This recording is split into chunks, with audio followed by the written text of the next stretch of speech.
Welcome to Political Trade Secrets, an inside look at campaigns and politics, where we pull back the curtain, look under the hood, and investigate all aspects of politics and how elections are won. Now, here's your host, Dustin Olson. Pollster and host of the Political Trade Secrets podcast, Dustin Olson. Dustin Olson. Dustin Olson. And Dustin Olson, pollster at American Pulse. They work for both Republicans and Democrats. And he hosts a podcast, Political Trade Secrets. Oh, we love that. We like that podcast. Now, from Washington, D.C., is pollster Dustin Olson. And welcome to Political Trade Secrets. I'm your host, Dustin Olson. Thank you for taking some time to join us today as we pull back the curtain on how politics really works. And today we have a special show in store for you. We have my favorite Democrat pollster and longtime collaborator on many projects, and we're looking forward to really getting into his expertise. So this is Carey Crantford. He's based in South Carolina, and but does work all across the country. And his area of expertise in particular is focus groups, something that I don't do much, and really would like to get his expertise and the secrets behind that. Also, something that he's really top notch, and I would consider renowned for, is using research for courtroom strategies. Legal teams hire him to understand juries, understand what they're going to do, and other kinds of research that's important to lawyers who are litigating things. And then additionally, we'll talk about his experience being a pollster in the South and how the South has changed over the years, and then talk about his view of the future for the Democrat Party and what he would recommend that the party do to be, a good one of the two powerful parties in the country, and what the future would be if they would take his advice, which I think is good advice. But before we do that, I'm going to go to earlier this week. I was on with Andrew Wilkow on the Salem News Channel. It was following the special edition of the Charlie Kirk show that Vice President J.D. Vance had hosted. Obviously, a very somber and difficult week for a lot of us. Many people in the audience, I'm sure, knew Charlie and know a lot of people who work for him. And it's just been a very difficult time, not just for the conservative movement, but for the country. And we talked about that. We talked about our recent polling in the mayor's race in New York City, and how really the Mamdani candidacy does give us an indication of where things are going in the Democratic Party for the future, and also talking about the issue of crime. So with that, here's some highlights from that appearance. The race for New York City mayor is heating up, and Democrat candidate Zohran Mamdani just scored a key endorsement that could shift the dynamics of the campaign. Joining to break this down is Dustin Olson, senior pollster at American Pulse Research and Polling and podcast host, here to analyze all of this. And we've been obviously remembering Charlie Kirk. Do Democrats think that their brand is helped by some of the real harsh stuff that they're saying? Oh, well, you'd hope that they wouldn't, but we've watched this for years now, where they've created this media environment that makes Republicans, conservatives, Christians, Donald Trump to be existential threats to them. And it's not surprising that after all of that we would end up in this situation after last year having the 2 assassination attempts. So it seems to be this is where they've been moving for a while. And you'd hope that the more senior voices in the party would reject it. But I think there's a database now of 20,000 plus like regular people who have been celebrating his death, which is horrific. So obviously, there's some people within their party that actually this is motivating for them. You can see that Mamdani is becoming that for the Democrats at this point. He really is the biggest name for their party right now. And I think with the governor coming out and endorsing him, what you're seeing with that is that you're watching the Democrat Party actually transform. In many ways, they're no longer a national party. I expect that they will win further elections nationally, but you do see this transformation from the party, from a traditional Democrat party to being the Democrat Socialists of America.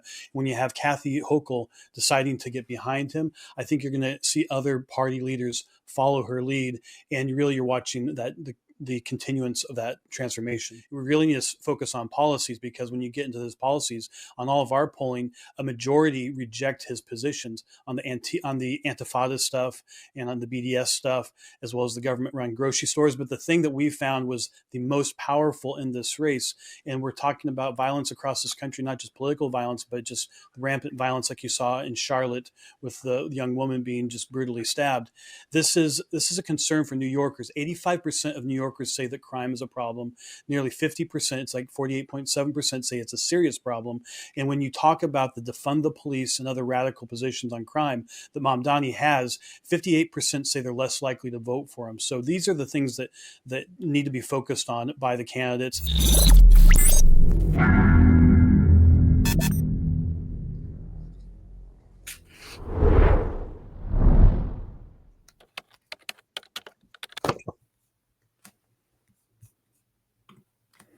So with that, we'll get Carey's thoughts on any of that. He might agree, disagree with some of that. But before I go into that, I'd like to encourage you, if you're watching on X, Facebook, YouTube, follow the show there. It really does help the show wherever you're watching. If you're listening on Apple Podcasts or Spotify, wherever you enjoy podcasts, follow, and subscribe. And that really does give a boost to this effort to help people understand how politics really works, and we really do appreciate everyone who does that. But without further ado, I'd like to welcome my friend and fellow pollster, Carey Crantford, live from South Carolina on the shores of Lake Murray. Carey, great to have you here today, and really appreciate you taking the time to have this conversation, and looking forward to learning a lot from you. Dustin, appreciate the invitation. Really do, being here. Yeah, not a bad place right now to be on a Friday in South Carolina. So, yeah, is it starting to get a little bit cooler there? It's been nice, low 80s, 60s, and in the evening you can feel it, the fall coming. And of course, football is the great herald of the change of season, and everyone's losing their mind about that in South Carolina right now. So yeah, so I asked you a little bit before the show, but tell people a little bit of, this is, there's families who have mixed politics, but in the South, it's football is a much bigger deal. So tell me a little bit about your football pedigree. Well, it's true. Well, I'm small college, born Furman University, Wake Forest, and ended up at graduate school at the University of South Carolina. But my kids kind of span the SEC. So a couple at LSU, one at Carolina, other family members from Mississippi to Mississippi State to Ole Miss to Alabama. So our family is literally game day, in terms of SEC football. Some traditions, always fun, always great. That's great. Well, that gives us a little bit of an idea of your background and how you ended up in the profession that you did. And one of the reasons why we really enjoy collaborating with you on projects is that you bring a wealth of experience and knowledge, a real academic background. So, tell us a little bit more about that, and kind of the path that you took that had you end up becoming a pollster, and really, I would say, one of the leading focus group facilitators, as well as courtroom strategy consultants out there. Well, appreciate that kind nod on that. I think my journey is kind of like a lot of people that work in professional politics. You kind of grow up in a household where ideas and participation and the news are all part of your life. And once you get to that age, particularly in college, and you want to connect and participate, and you start doing it, you feel, motivated to be a part of it. So, coming out of school, I was looking for that way to connect. And, here comes a congressional campaign, and here comes a gubernatorial campaign, and you start off at the lowest levels as usual, and loved it, changing my educational direction in terms of being able to acquire skills that would allow me to work in it at a high level. And have applied and adjusted those skills for literally almost 30 years as politics has changed. And as you certainly know, as technology of research has changed, and the way we communicate. All of those things have happened, across the career, which has kept things fresh, interesting, and challenging. Where I started as a pollster 20 plus years ago, the technology we're using, what we're doing now, who would have imagined? Who would have imagined? It's really light years away. I'd like to get into that in a moment, but before we do that, what was your first campaign? Like, what was the first, like, yeah, I'd like to be involved in politics. What got you? Yeah, I mean, there's a lot of local things. Maybe the first thing that you really felt was the 4th Congressional District in South Carolina, Greenville, Spartanburg. It was actually a very pivotal race in Southern politics. Mm-hmm. Carol Campbell won that as a Republican. It had been a Democratic seat up to that point. Our candidate had been the mayor of Greenville, Max Heller. Lee Atwater, which is the name most known, South Carolina, involved in professional politics, was the campaign manager for Carol Campbell, who then went on to be governor as well.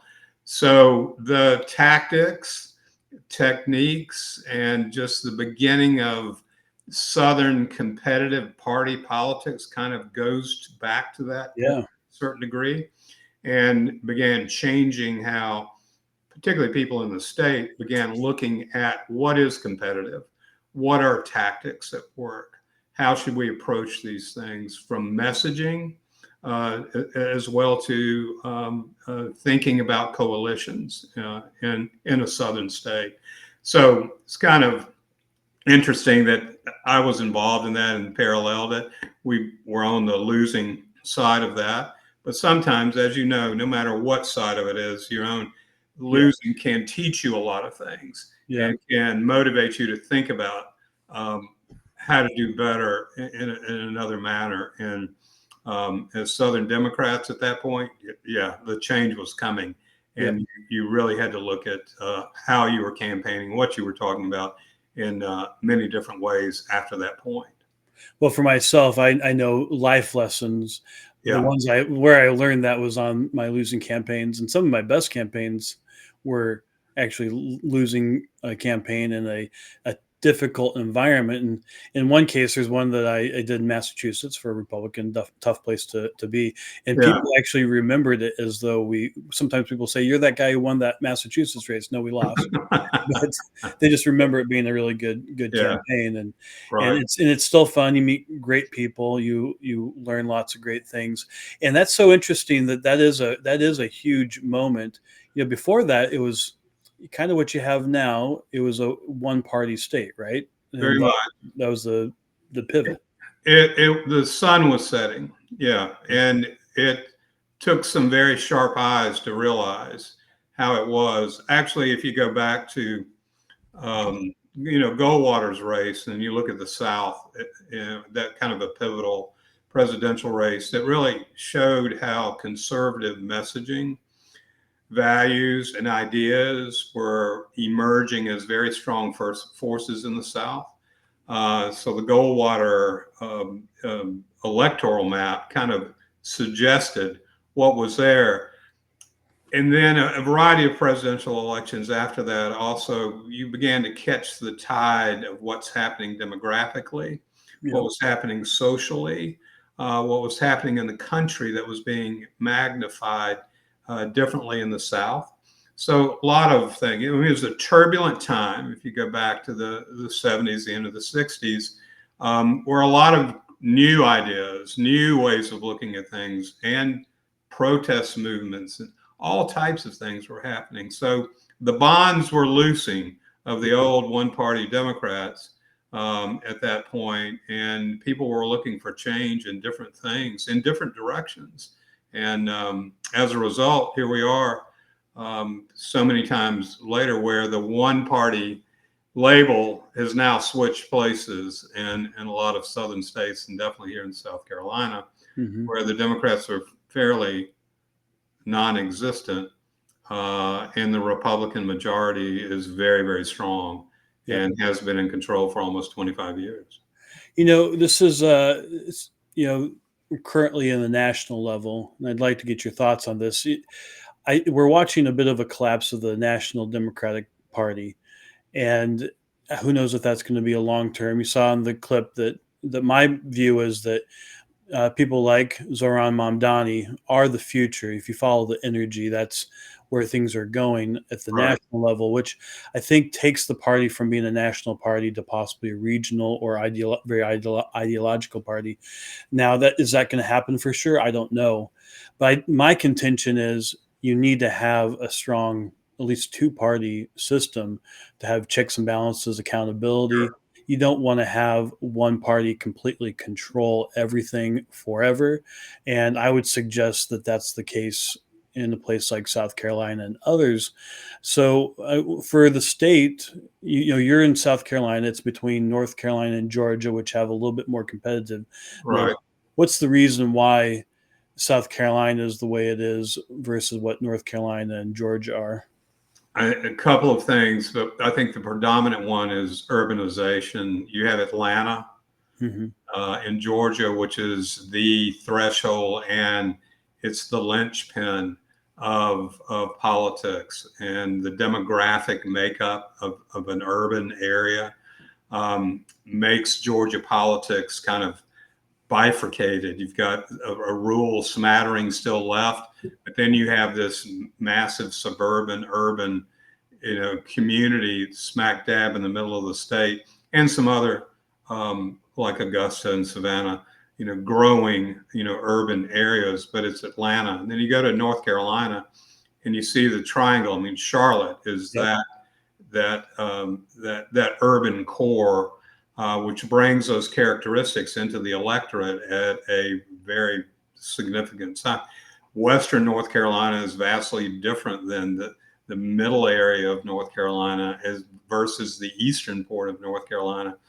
But those two states have, in terms of even seeing maybe competitive politics return, even if it's a 2, 3, 4 percentage point, or even a hiccup in a presidential election by 1,000 votes, you're seeing better structures there on the Democratic side. That is, I think, if you look there and somewhat at Kentucky, you see maybe if people in the Democratic Party would pay attention to actually the demographic changes happening in the country as well, you might find some answers to what the future could be.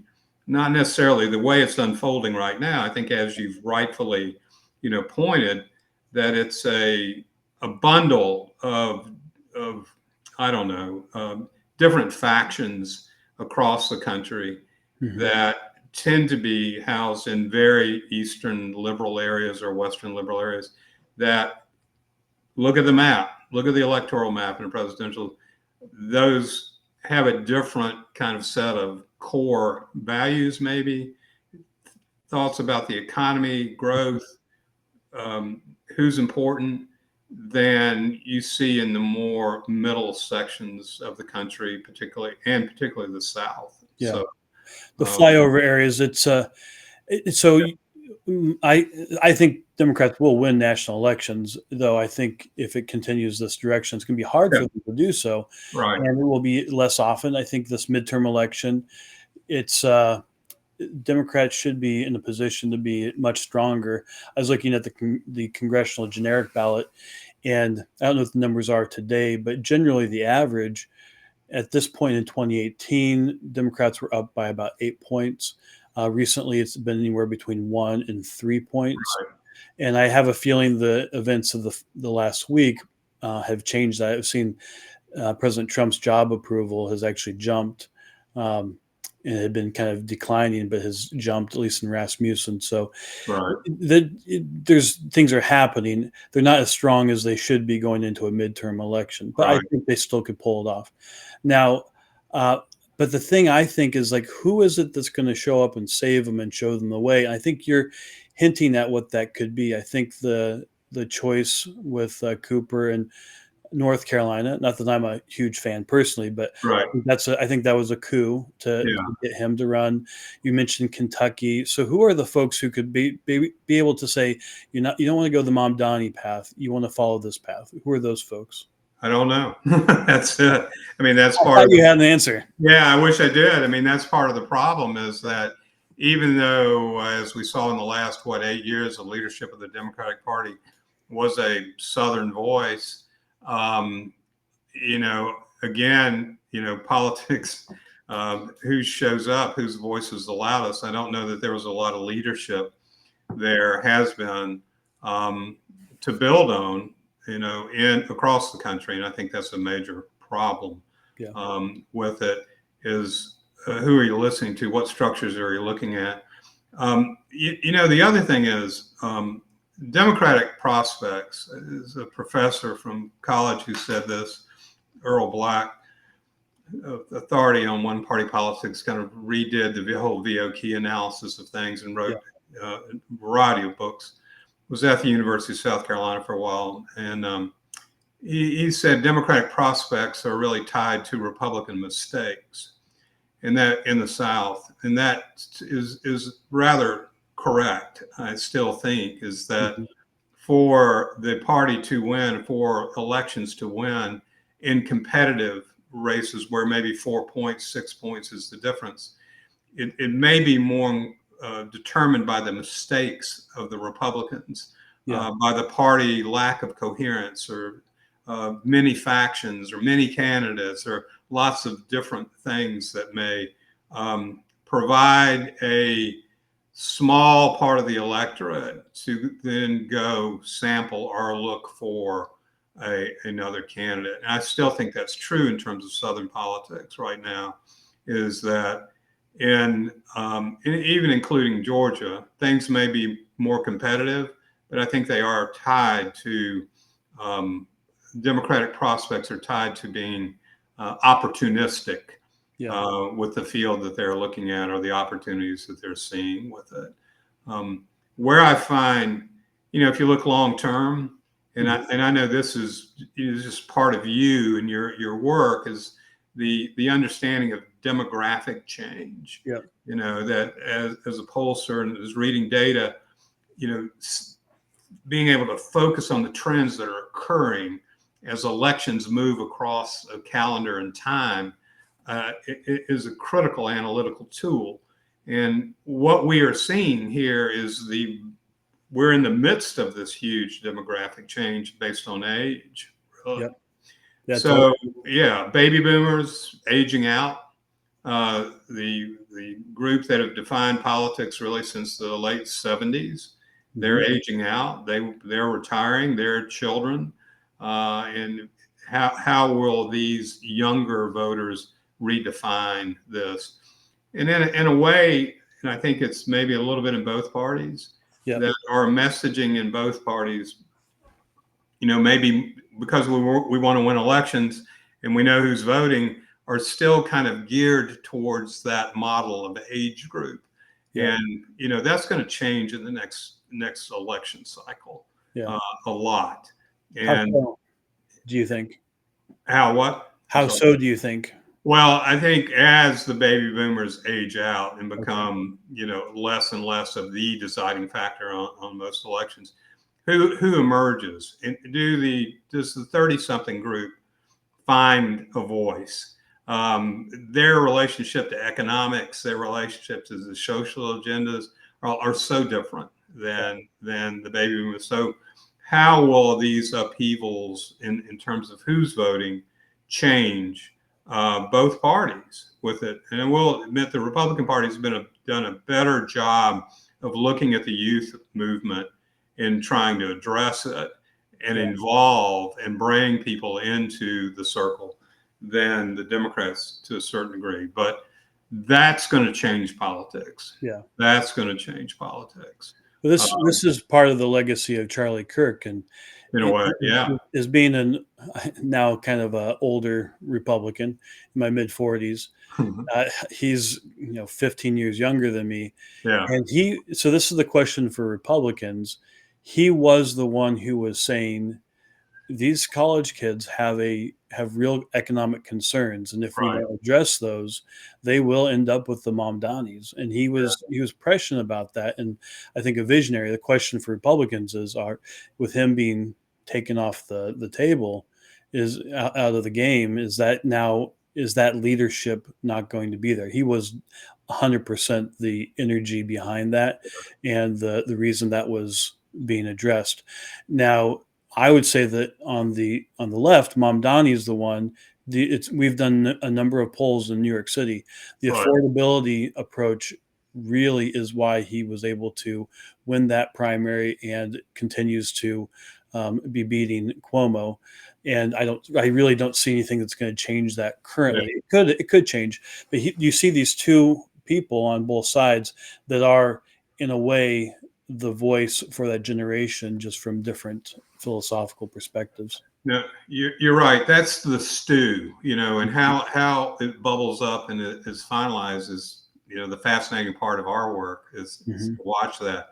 But one other thing that goes on top of this, and I think impacts everybody across the demographic voting, path, is there's also this huge technology revolution that's going on. It's both loud and quiet. I mean, we see it every day, every month. There's new things, the way we shop, the way we buy things, how we order, how we work, and what our expectations are. Again, the baby boomer group they're figuring out their cell phones and how to stream things and all. Their careers, although some are certainly impacted by these changes, are not defined by these changes. But the 30-something coming through are defined by it.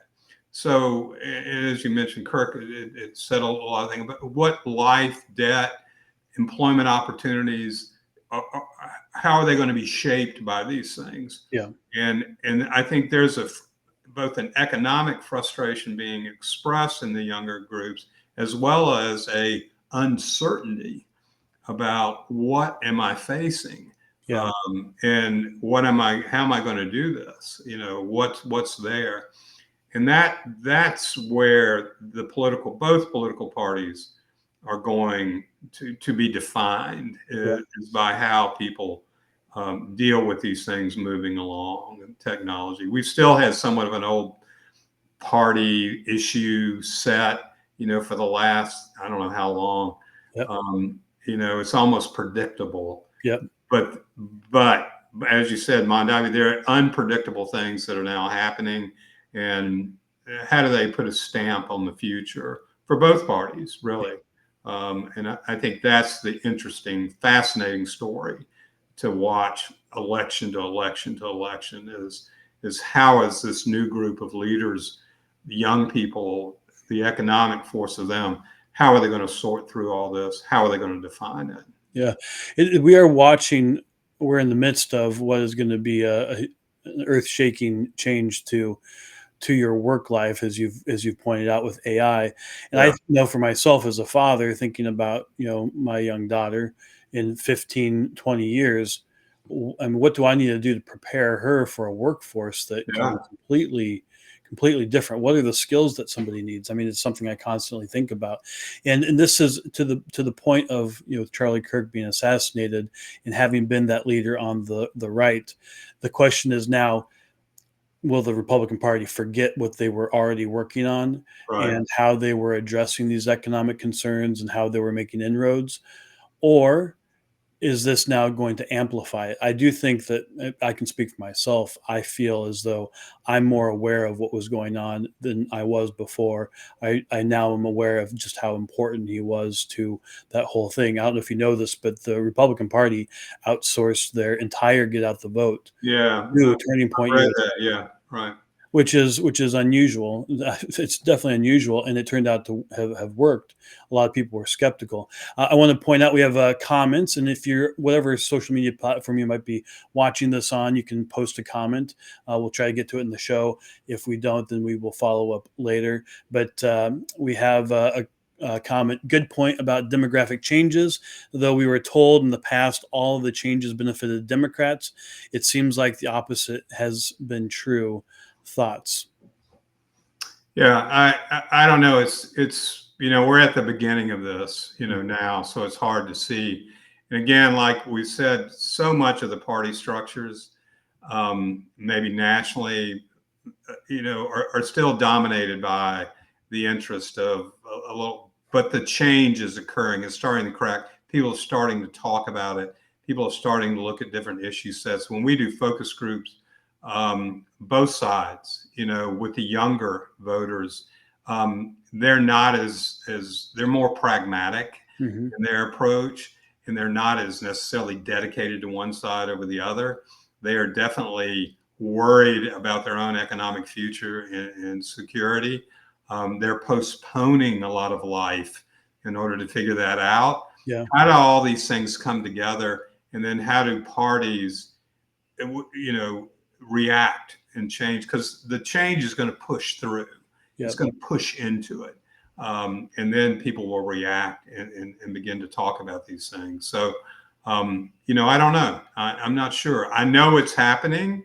You can see it. And it's just in a different generation of candidates as well. So, and I know it's a interesting story, fascinating story to watch in real time. It's happening in real time. It's interesting you bring up how they're less ideological, more pragmatic. One of the things that we track in our national surveys is where people get their information from. You do the same thing. And one of the questions we started asking is about podcasts and the number of people who are getting their information from podcasts. It's increasing. I think in this election cycle, you're going to have podcasts, independent media, live streams like this, that's going to actually overtake the kind of traditional legacy media. At the end of last election cycle, it was almost dead even, which is fascinating to watch. And I think those shows, while some of them can be, pretty hyperbolic or maybe a little bit heightened in some of the rhetoric, for the most part, they're a little bit more independent. One of the demographics I noticed in the elections, what I would call the Maha Moms and the Maha Bros. The Maha Bros got a lot of information from podcasts, but they might not be all that, conservative on fiscal issues or on economic issues, I should say. Right. And so we watched that kind of that change about where they're getting their information. Do you think that's part of it? Definitely part of it. So the technology of that scramble, it's so impactful in many ways in terms of how diffuse it is. Also, how selective you can be with it, how you can control your own news to a certain degree. And then the other is how fast is the delivery with it.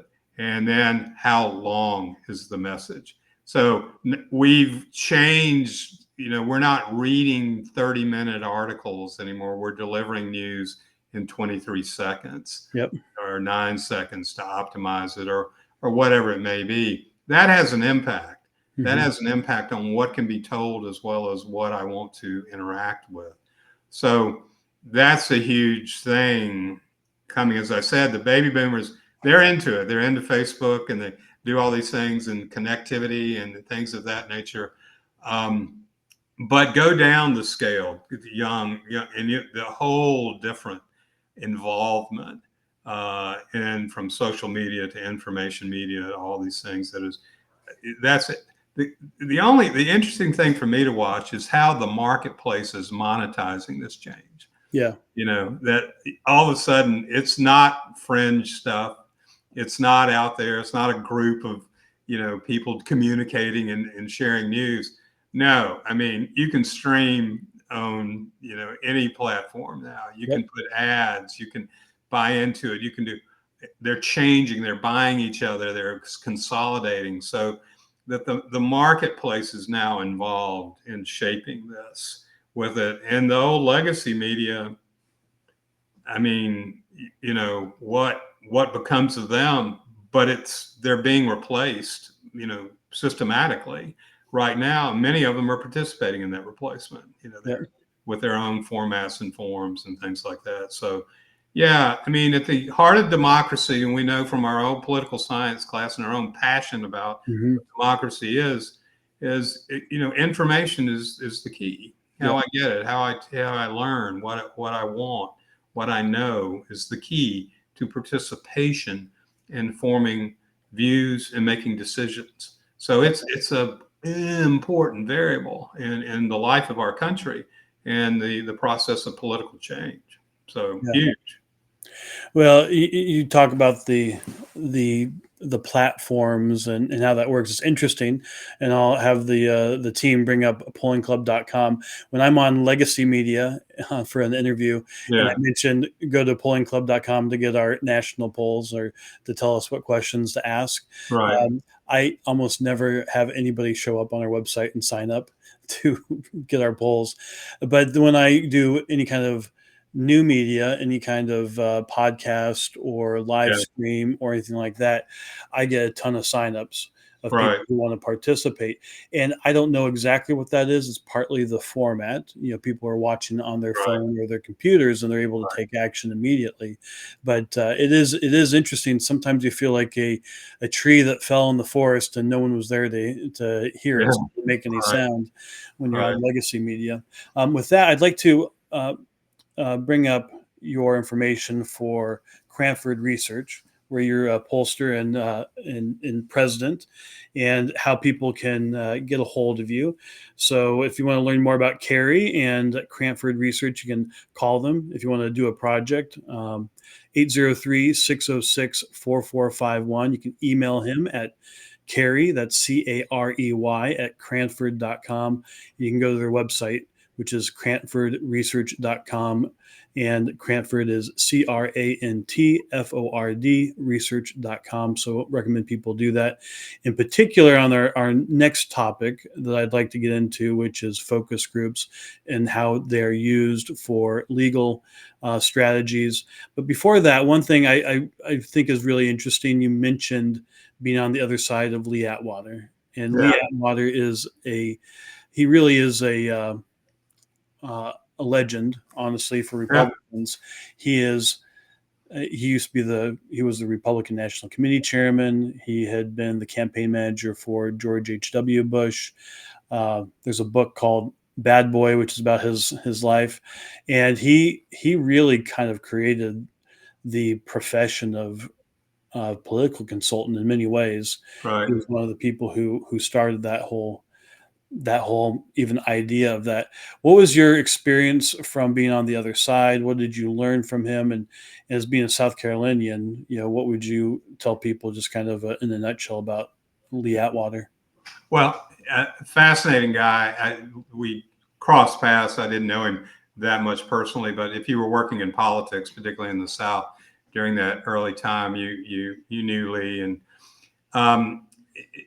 Lee brought some very interesting things to the table. One was a recognition of tactics and how they fit or don't fit a given time. Yeah. And I think that, and he even said, frequently, and a lot of people, he was a showman, guitar player. I mean, he knew how to own the stage of politics, and was very effective, and loved it. I mean, he was passionate about it. But he said something that was actually very self-facing, and I think true. That the bad boy image and the negative politics and all that stuff, which he kind of glorified in because things. But he said, you know what? Tactics are time bound, and change creates the opportunity for things, and then it changes to something else. Yeah. And just being able to recognize this, particularly in the South, where there was a Republican emergence coming, and that to do that meant calling into question the veracity of the leadership that you had in order to break that habit. Yeah. So that tactic of negative that we shorthand that with, was really a complicated reaction to the emerging of an electorate and how do I crack that through? Yeah. He figured it out and worked it effectively and had a sense of how the delivery of that in communications worked, and was bold enough to not be shy to do it, So, for whatever you want to say about him, he was an innovator, but he recognized, even in his own world, hearing him talk about it, that this was part of the process, that I was able to get out in front of the process and use these techniques effectively, I didn't change the electorate of the South where he began. I harnessed it. Yeah. And had tactics to do that. And I think that's the truth from anyone who's doing consulting work on any side of things. Yeah. That's a lesson. Yeah. That's a lesson, is to look at what you're doing, look what's going on, multi-stages of understanding, and figure that out with it. So I think that's where he gets a lot of, and deservedly so, of the showman and all of the things he did. But that one thing I think was really part of his successful genius was, I recognize this and I'm going to figure out a way to leverage it. And he did, and he did, and he did, and he did, and he did. So he was very successful with it. So, I think that's his value. Well, that's very insightful, and I'm glad I asked about that, because I think people can learn a lot from it. And you're absolutely right. He's a showman. I think he understood, this is my quote, which is 100% of communication is attention. Yeah. Now, that's a little bit of a heuristic, but the reason I say that is if you don't have people's attention, there's no way you can convince them of anything. And he definitely got that you got to get people's attention. Yeah. So moving back to the work that you've done. So you've been involved in polling in focus groups for now 30 years. Yeah. And people can work with you at Crantford Research. You do market research. You do the research for legal strategies, which I think is the main thing that you do these days, and highly important for your clients. Right. But over that time period, what have you seen change in the world of polling and focus groups? In the world of polling, I mean, gosh, that business is changed so dramatically, and from the technology of polling, and also people's reaction to the whole skill of polling is vastly different. I mean, in the 80s, 90s, when we were polling, we had rejection rates that were in single digits. Wow. Now, you're going to 50, 60, I mean, your rejection rates are just high. Yeah. The way we approach people, the way people can interact with information and answer questions, totally different. Now you're not generally relying on one method in order to finish out your samples. You're utilizing, could be 3 or 4 methods of data collection in order to do it, just because not everyone does the same thing anymore. Yep. The other is sampling as well. Our ability the knowledge we have about people, panels, who they are, where they are, how to reach them, is dramatically different than it was 20 years, even 10 years ago. So the whole technology of the profession has changed. And then the access to polling has changed. Some people call it the democratization of polling, and that's kind of the do-it-yourself. People, we see it more in the corporate world. We see some in the political world where you can call up a company or subscribe, or, won't push any particular brand, but we'll do it for you. Or we'll, fill out your own. Here's a questionnaire, instant, Survey Monkey is a good example. I'll just say it. Okay. And you get a lot of panel trash is what we call it in the business. Panel trash, right? Where people are using data to make decisions because really to make the decision they wanted to make, but they really don't have good data. That is a problem. That's one of the reasons why a lot of the national media polls, in my opinion, which are in some cases 100%, not in some cases, almost universally these days, 100% panel. Yeah. An online panel, mean that people sign up to be a part of a panel to do surveys, and that's a different kind of a person, obviously. Yeah. The best person I've seen is one of your Democrat colleagues, Mark Penn, who has done, because you mentioned how we've used multiple methods now to gather information, which is extremely important to get you more accurate results. Yeah. He started doing that to getting multiple samples from different online panels because they're all very different. So he gets a kind of a different overall aggregate sample from lots of different panels. Right. I think that's brilliant, and he tends to be one of the more accurate folks doing national surveys. But there's good that's come with it, and there's been bad that's come with it. It's more expensive in some ways it's cheaper. We are starting to bring in AI tools into a lot of our our stuff. There's things we could not have done a year ago that we can do now with being able to chunk through a lot of data. We are even able to do qualitative research, which I'm going to ask you to define in a second, because you really are a leader on qualitative. But we're able to ask, we have AI that can follow up to an open-ended question in a poll on a panel or on a text message survey that will then have a conversation with the person and kind of get deeper into it. Now, I don't know if it's quite where it needs to be yet, but these are the kinds of things that are coming online. So just take a second to explain to people the difference between quantitative and qualitative. And you've been a leader on both, which is actually unusual in the business. Well, let's say certainly there are technical terms, but the quantitative usually is an empirical based system that actually is bounded by some theory of sampling in mathematics and analysis and statistical analysis. And in order to work in that field, you've got to understand exactly what your mathematical equations need to be in order to project realistically opinions or the answers to questions. So it's a completely different skill, and it's one in which a body of knowledge that's anchored in mathematics and social theory about analyzing information, predominates with it. So even the word pollster is different from, there's just various levels of it. So it's a mathematically driven model that can be evaluated statistically and is bounded by a certain rationality that is based in actually, scientific math that may not quite work in social sciences, but nevertheless we adhere to it anyway. Yeah. So and that's what a national poll is supposed to be. I don't know that I don't know about everybody's secret sauce, but theoretically that's what that is, right? Yeah, exactly. That's where you see 1,000, 500, 200, and it's good for the consumer, anybody that when you see one in the newspaper, hopefully they printed how it was done, because that's how you tell the quality of it. Size of sample, the methods in which the questions were asked, how they were asked, how long the survey took to acquire. Those things are all important variables in terms of controlling quality of it. And I'll say this, and it's true, it's a little bit old school, and I apologize for that.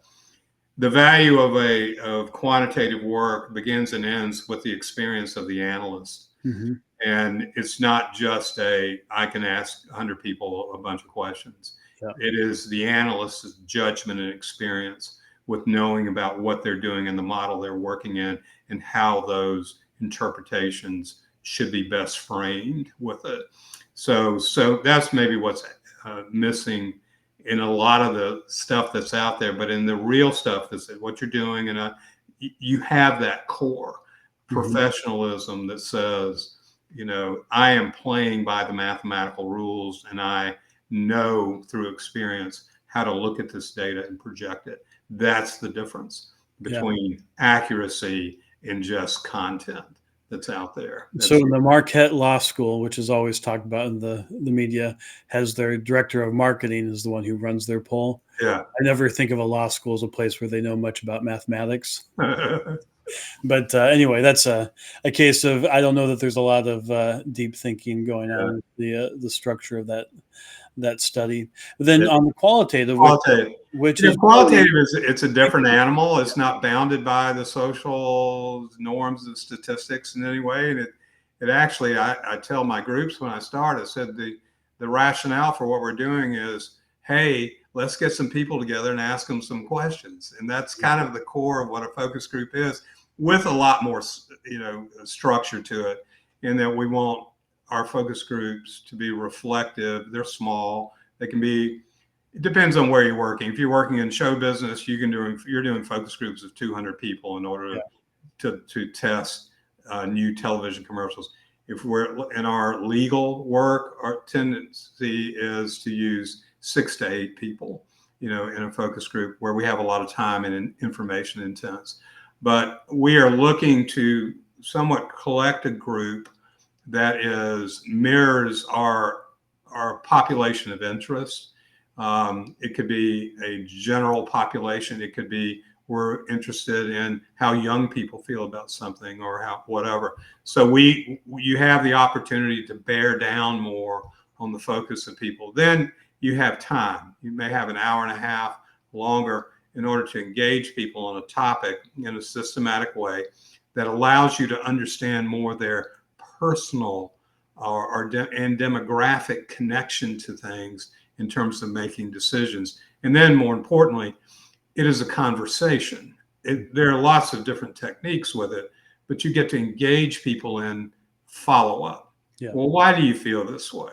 Why is that interesting? Why wouldn't you consider this over this? So that you can do scenarios of choice and involvement, which is a little bit different than a whole lot different than a survey, although technology allows us to do that a little bit better. Mm-hmm. And it's really analyst dependent. Yeah. That moderator who's running that has got to be very versed in the limits of the research method, the goals of this particular conversation, and the ability to control a conversation and get the most out of it with a very diverse set of people talking live or online with it. So skills are a little bit different with it as well.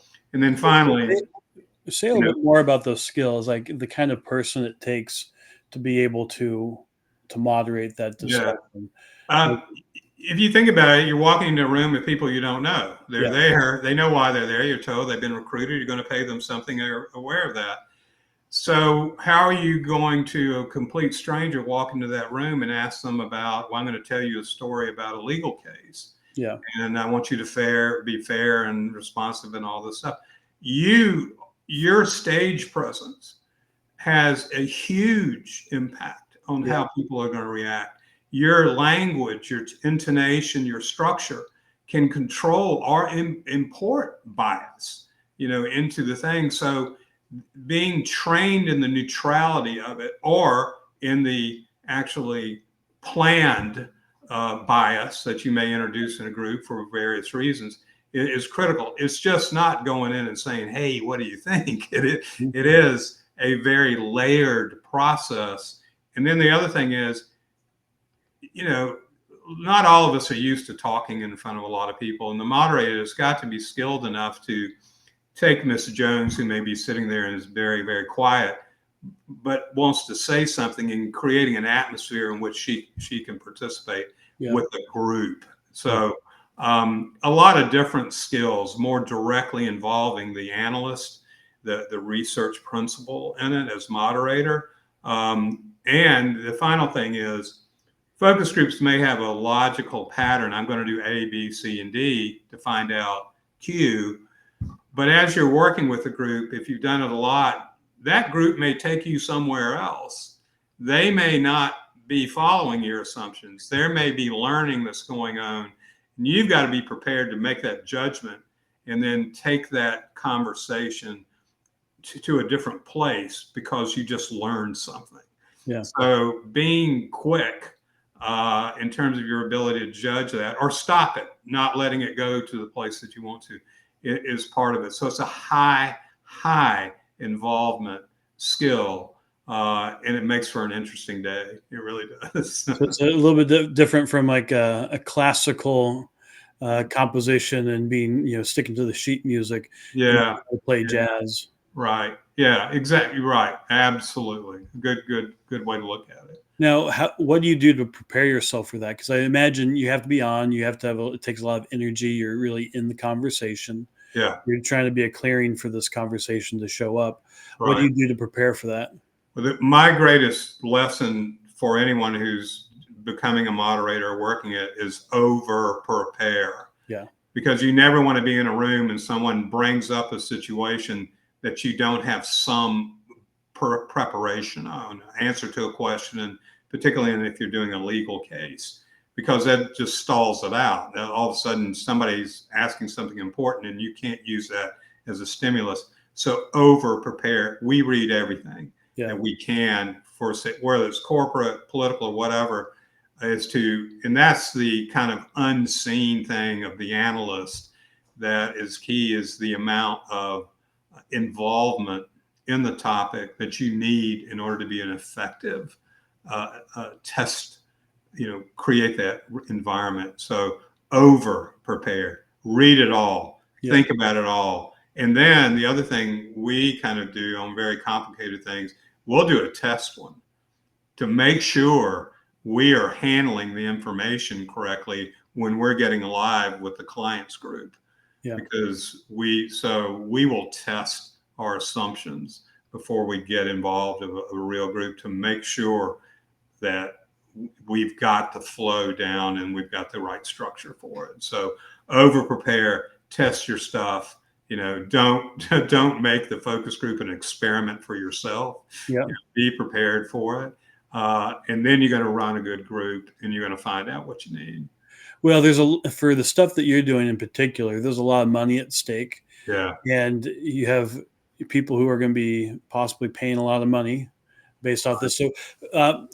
So the area that you do most of your focus groups, so it's not the only place, but you really have become an expert on the jury consulting side, on legal strategy, doing survey research, or doing focus groups in support of that. So tell us a little bit, if there's any attorneys here watching, what are all the ways that survey research and focus groups are used in support of legal strategy? It's almost like a political campaign or even a marketing campaign, is that the tools that we're most familiar with in those fields of work have been for a good little while being applied, in the legal preparation, storytelling, as well as risk analysis process for major litigation, be it civil or criminal with it. And the simple idea is to simulate arguments or a potential trial or even a component of a trial or a question within a trial, such as value or damages or expert testimony. So because of the flexibility of research and the fact that it is essentially involving a presentation in court of two sides of an issue to the public, which is the jury, in which they have to use their backgrounds and opinions in order to form an opinion with it, just like anything else in terms of consumer buying or politics. Some differences with it, but it's the same core is, we have a question. Will people relate to this or will they not? What is this a lot or not enough? Same things that happen in terms of communications with it, just under a different structure because of the nature of the stage of a legal case. One thing, and you mentioned polling or large sample research, we're seeing a resurgence of that in major cases where litigators are looking for more empirical security in terms of looking at messages or running particular outcomes on a case, so that the polling you might see in a political campaign or the process is now being used, has been for a little while, in mirroring a legal case. And so rather than 12 or 24 people in a mock trial, you may have 1,000 to 500 in a survey situation where various scenarios about a particular event or outcome can be carefully presented. So we have so many more tools. And then you're looking at a set of results that are bounded by that rationality that comes from the empirical sciences in terms of what this means. So that type of is emerging now for mid-level value cases, certainly the high-level value cases, of bringing a whole lot of information to the risk assessment side of things, and even testing stories that, and as you know, in doing polling and working in this area, our ability and skills and new tools that we have allows us to make that much more accessible. Totally. So thinking, oh my, I've got to spend gads of money in order to do it. You're going to spend some money, but it's within the bounds of practicality now for many, many mid-level cases. Well, considering how much that could be being paid out, Right. I think it's a drop in the bucket Yeah. for what we charge working on projects with you Sure.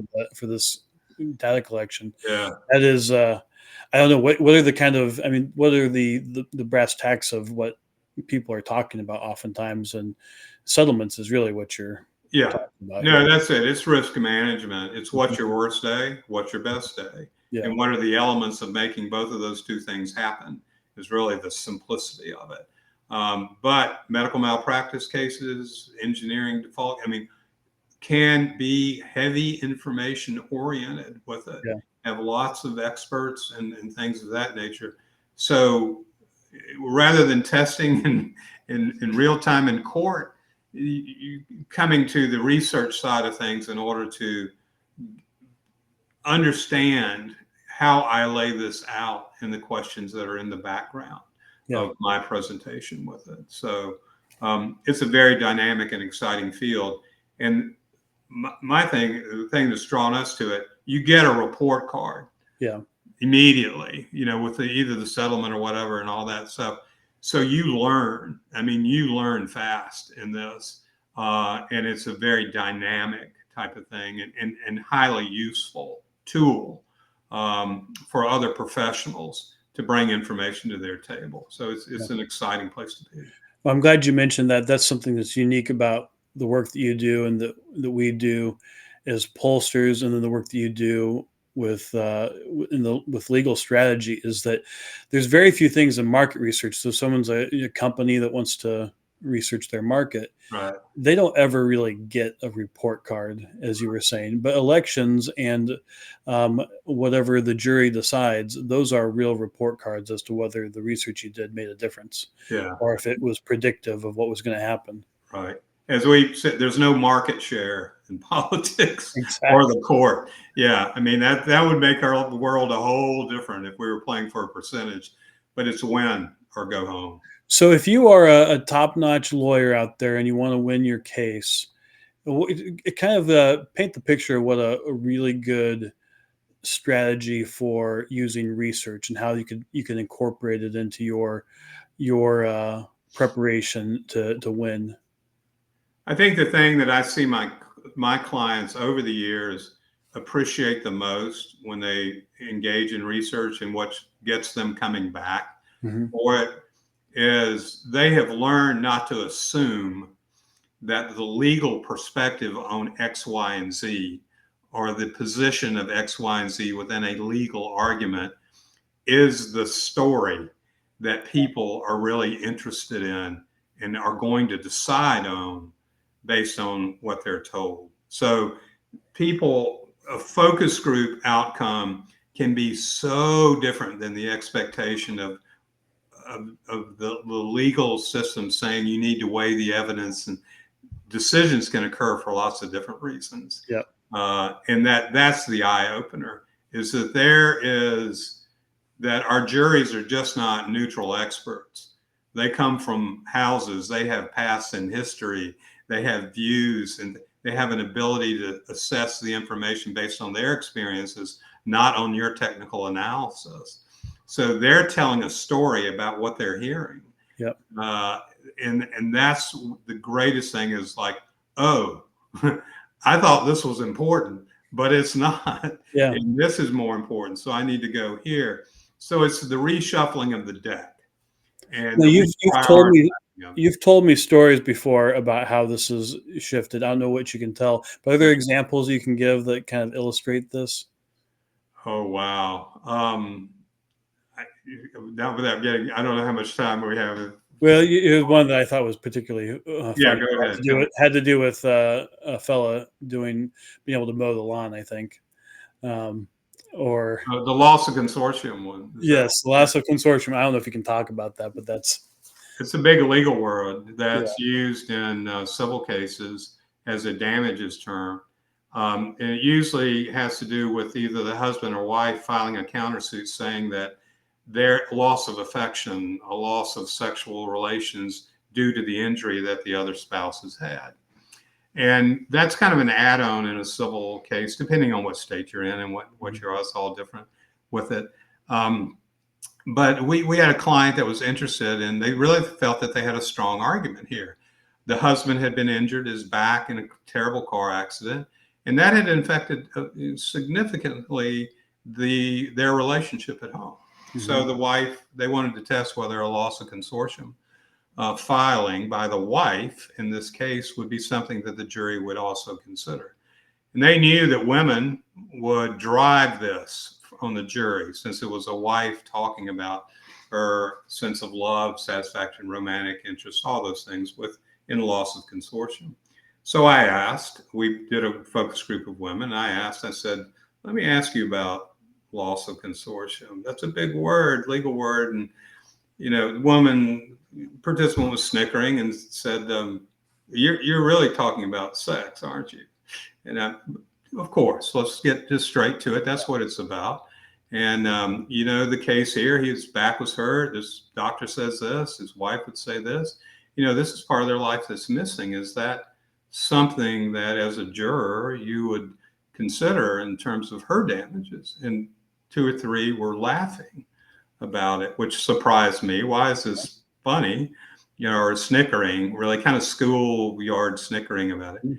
And, a lady, she looks at me and very boldly says, well, she's probably happy because he wasn't good at it anyway. So I'm like, what? And now, if he couldn't cut the grass, and she had to use her time in order to do that, that's a real loss with it. So as you see, that's kind of a extreme, and everyone was laughing at him. But that was in the back of folks' minds. Mm-hmm. So going into court and trying to argue all this romantic loss and things like that, what we learned was it's better to look at the practical side of the relationship and the loss of consortium definition in terms of being able to help your partner and be a part of their life, and that they don't have to spend their time doing what you normally did. Yeah. So that's the learning, and it can be kind of silly or dramatic or kind of crazy as that story is, but nevertheless, it's what people were thinking. Yeah. It's what people were reacting to, and to tell the right story with the right thematic elements was the key to it. Even though it sounds a little silly, that's the point, But it's also it's reality, and this is what I think you need in a good researcher on a campaign, or doing market research for a business, or in the work that you do with juries, is you need somebody who can test their assumptions, right, who isn't going to be controlled by their preconceived notions, that they can hold a space where they can see something could be possibly totally different than what they expected. Right. And I think that's really important you can almost hold 2 different minds on something, and you can let go of something if it turns out that your assumption wasn't correct. True. I think one of the reasons why I think Democrat and Republican pollsters get along pretty well is that I think they're generally all able to do that. And maybe we're the future for America, because these kind of conversations can happen. I want to bring up the website again and be able to tell people how they can work with Carey. As I said, we've worked with them on a number of projects. It's always a really wonderful experience. So if you want to learn more about Carey Crantford and Crantford Research, you can call 803-606-4451. Now, he's based in South Carolina. I am. Work all over the country. Yep. And then you can email Carey at Carey, Carey, at Crantford.com, or you can go to his website, which is CrantfordResearch.com, and Crantford is Crantford research.com for everybody who's listening on the audio podcast after the live stream. So anything else you want people to know just about how to work with you and what they should be thinking about if they want to hire someone like you? Yeah. We appreciate all comers in, and we're a boutique shop. And we kind of narrow focus our with our clients. So we're taking kind of complex projects as part of what we do. And But we work from corporate all the way to the political to the legal with it, and have been fortunate of having a wide run at that. So even if you want to talk, you got an idea, a question like this, the one thing about research, and Dustin, you know it, is there's a solution out there to the problem that you have in terms of data or information or decision making. It can be simple. It could be on the desktop already, or it might take, a few layers of work to get it. But there is a way to get your question answered, always a way. So never hesitate to pick up the phone, whomever it is, and seek that advice, because there's a lot of different things to do these days to find out what you need to know. Well, very good. Well, thank you, Carey, and I really appreciate you taking the time today with us and for sharing your wisdom and insights. We hope to have you again on Political Trade Secrets, but thank you for all of that. And in particular, I know I feel like I'm smarter about Southern politics, also a different perspective. One thing I didn't ask you, I want to ask one last thing, because you had mentioned this to me before. Yeah. What is your advice to the Democrat Party going forward? Like, how could they really juice themselves and really be, a strong, loyal opposition to the current government? I mean, it seems so simple, they're involved in politics, in a way, getting back to the basics. Mm-hmm. I don't know that there's effective national leadership or a voice out there, and that's a problem. There's not. There's this scattering stuff. Number two, I think, and I see it in focus groups, there's the jettisoning of an awful lot of social things that have taken over the policy over the party is something they really need to look at. People want to know about how you're going to help them, not someone. It is literally the way we say, a kitchen table environment out there, and I don't see the Democratic Party pulling up at that table at all. And I think it's the simplest advice: get somebody who can be trusted, find that person to emerge with it from a national level, and talk about things that impact people's lives day in and day out, rather than theory of lots of different things. And the final is, there is value to being the party of opposition. That's part of your role with it. But think about what that really means and how you're going to go at that from a policy standpoint, or what, rather than the opposition of angst, I guess, as I would call it, because I don't know that's getting you anywhere, with it. So, a couple of things, which to me are simple tools. The fourth one is, pay attention to demographics. What was 10 years ago is not now, and it's certainly not going to be in the next 10 years. Be forward looking rather than trying to figure out what happened the last 8 years with it. So get out of the past and get to the future. That's great advice for any political party, or for anybody for their life even. Yeah. Well, thank you, Carey. CareyCrantford.com or CrantfordResearch.com, and people should check that out. And thank you. Look forward to having you on again soon. Thank you, Dustin. I really appreciate it. Thank you very much. Absolutely. And for anybody who would like to help the show, please like, subscribe, and follow us anywhere you get your podcasts. We came to you today on a live stream. You can also follow us on all the different social platforms, X, YouTube, even LinkedIn, and we can do that. So if you have suggestions for topics for this show, please reach out and let us know. Thank you all the comments. We didn't get to everybody, but we will be following up afterwards. And thank you very much for your engagement. We do appreciate it. And with that, thank you. What we do here at Political Trade Secrets, we want to kind of explore the forces behind politics. Today, we even looked into another part of our republic, where we give people a jury of their peers. That's so important to our form of government, and the good work that Carey Crantford is doing to help people in that process, and how you can actually apply that to your work if you're a company or a business trying to to understand your market. So with that, thank you for joining us, and we'll see you on the next Political Trade Secrets.